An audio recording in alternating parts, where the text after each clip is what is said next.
போலி காவல் நிலையம், நீதிமன்றம், வங்கி, டோல்கேட் என பலவற்றை வட இந்தியாவில் பார்த்துவிட்டோம்.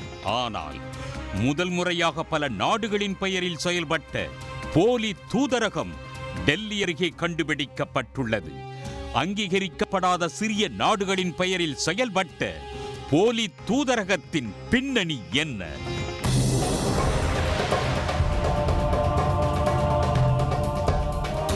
உத்தரப்பிரதேச மாநிலம் காஜியாபாத் நகரில் போலி வெளிநாட்டு தூதரகம் ஒன்று செயல்படுவதாக காவல்துறைக்கு தகவல் கிடைத்துள்ளது. போலீசார் அங்கு சென்று அதிரடியாக சோதனை நடத்தினர். இதில் 2 மாடி கட்டிடத்தை வாடகைக்கு எடுத்து ஹர்ஷ்வர்தன் ஜெயின் என்பவர் போலி தூதரகத்தை நடத்தி வந்தது தெரிய வந்தது. வெளிநாட்டு வேலைக்கு ஆட்களை அனுப்புவது, ஹவாலா மோசடி என பல தகிடத்த வேலைகளை ஹர்ஷ்வர்தன் மேற்கொண்டு வந்துள்ளார்.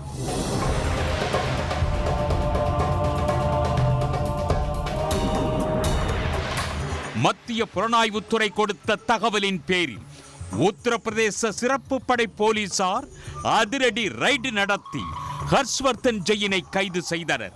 அவரது அலுவலகத்தில் இருந்து பென்ஸ், ஆடி உள்ளிட்ட 4 ஆடம்பர கார்கள் பறிமுதல் செய்யப்பட்டுள்ளது.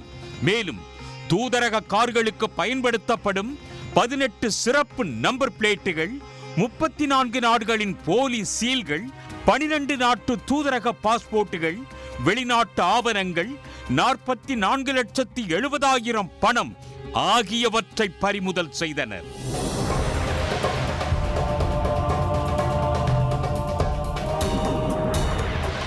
மேலும் வெஸ்ட் அண்டார்டிகா நாட்டு தலைவர்களுடன் ஜெயின் இருப்பது போல் போட்டோஷாப்பில் உருவாக்கப்பட்ட புகைப்படங்கள், வெளிநாட்டு கரன்சிகளையும் போலீசார் பறிமுதல் செய்தனர்.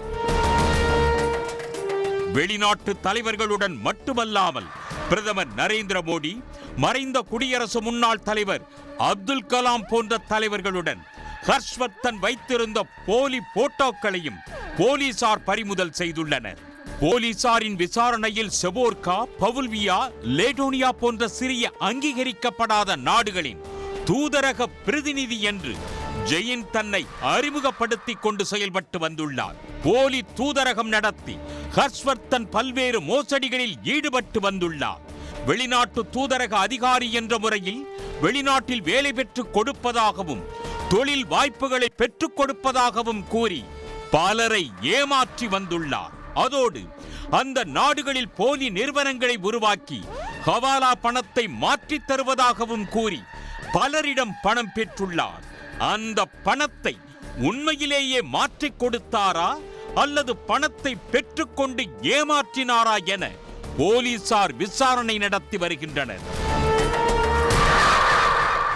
உடனுக்குடன் செய்திகளை தெரிந்து கொள்ள சன் நியூஸ் பெல் ஐகானை கிளிக் பண்ணுங்க.